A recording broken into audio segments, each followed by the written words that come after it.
Hey guys, welcome back and thanks for joining me. If you need help on this study guide for Unit 4 Part 2, study guide practice test on volume, I'm looking at page 3 right now.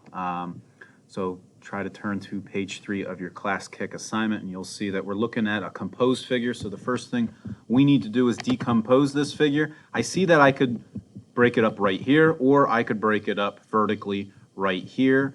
Either way, I'm going to decompose it into two different rectangular prisms. I'm going to choose to decompose it this way so that I have a top piece and a bottom piece, almost like a chair or a step. So the next thing I'm going to do is look for the dimensions of the top piece. So I see that it's 4 in length. I'm going to write that down here. So volume equals L times W times H, and I know that it is 4 in length. Going back up, I see that it's 3 tall. So remember, it really doesn't matter what order I multiply in. So I'm just going to put the height next to the length, and I need to know how wide it is. And this side isn't labeled with how wide it is. So I knew it was 4 long, I knew it was 4 tall, but I don't know how wide or how deep it is. So that's where I have to start problem solving and looking around, and I see down here, aha, there's the width, same dimension, and it's 6 centimeters, so I'm going to add that to it. So to find out the volume of this top piece, I do 4 times 3 times 6. 4 times 3 times 6 will get me 72, and that would be in cubic, and my unit is centimeters. All right, now I have this bottom piece to decompose. I can see that the bottom is 10 inches. I almost said 6, but notice that only goes over to this point. And this whole bottom rectangular prism is actually 10 centimeters long. So again, volume equals length times width times height. So the volume is going to equal 10 long times how tall is it? Well, I see right here it's 4 centimeters tall. And now the last thing I need to know is how wide is it? It's the same width as the top one, which is 6. And remember, the commutative property commutative property of multiplication tells me it doesn't matter what order I multiply in. So I can do 10 times 4, which is 40, and then 40 times 6, which is 240, or I could have done 6 times 4 is 24, 24 times 10. Either way, I'm going to get 240, and that is in cubic centimeters. So the last thing I need to do is what? Yeah, I got to add these together. So I want you to add those together and then be sure to give it the appropriate unit. When you move down to problem number 8, Laura wants to build a garden box for her strawberries. Again, I see a composed figure here, so we got to decompose it. So I want to break it apart. I think this one's pretty easy to break apart. We want to break it right there. So we have a rectangular prism on the right and a rectangular prism on the left.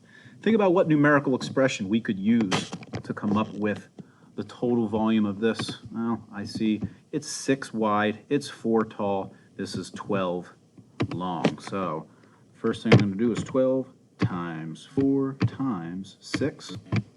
And then I want to add to that, well, it's 8 long, 8 times, it's 4 wide, 4 times, how high is it? This isn't labeled, so again, I need to try to problem solve. How high is it? How high? Aha, it is 4 high. All right, so I need to do 12 times 4 times 6. I need to do 8 times 4 times 4, and then I need to add those together. Hopefully this helped with page number 2. I'm going to go back. I'm sorry, that was page 3. Let's go back to page number 1. On page number 1, Kelly is building a rectangular prism out of wooden cubes. Each one represents a cubic inch. So to find the volume, we need to know how long is it, we need to know how wide is it, and we need to know how tall it is. What are the dimensions of this cube? Good. I got 4 long, 4 wide, and just 3 tall. So we need to do 4 times 4 times 3 to find the volume. You can pause the video to solve when you're ready. Move on to number 2. Brady stacks some blocks to form a rectangular prism below. Each one of those blocks is 1 cubic inch. What is the volume of the rectangular prism? Again, we need to find the dimensions. How long is it? how tall is it, and how wide is it. Find those three dimensions and multiply them together. Pause the video to do that now. I got 24 cubic inches. I got 6 times 2 times 2. 6 times 2 is 12. 12 times 2 is 24 cubic inches. What is the volume in cubic meters of the rectangular prism below? Well, all the dimensions have already been given to you, so you need to multiply the length times the width times the height. When you're finished, the last page we need to do together is page number 2. Number 4 wants to know the volume of the rectangular prism. We're doing the same thing, finding out those three dimensions. Remember, volume equals length times width times the height. Don't forget to add your unit. Your unit is in cubic inches. When you're ready to move on to number 5, it says an aquarium for Jake's fish is in the diagram below. Notice we know what the length of the base is and the width of the base. So we can find out the area of the base, but we don't know how tall it is. It's not listed. So it says the volume of the aquarium is 80 cubic centimeters. What is the height in centimeters of the aquarium? Instead of using this formula, since I can figure out the area of the base, remember that's big B, I'm going to use this formula. Volume equals big B times the height. And since I know what the volume is, 80, and I know what the area of the base is, remember to find the area of the base, you do length times width. 10 times 2 is 20. We can use that, then what we know about this formula to help us find the height. So we want to do 80, or ask ourselves, 80 is equal to 20 times what number? You can again use your inverse operation to help you solve for h.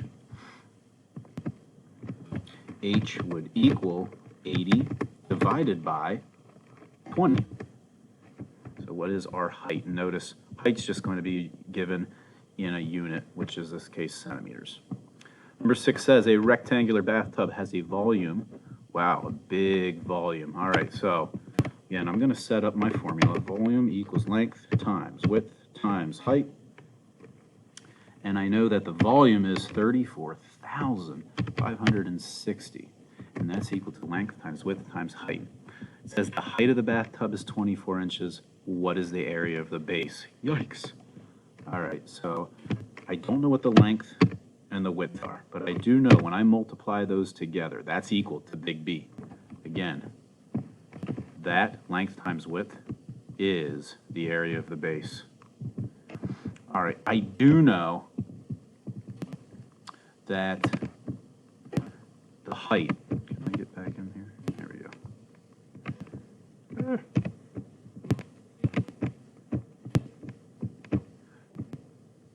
Sorry, just ignore that click here part. The length times the width, which is the area of the base, times the height. I know the height is 24 inches.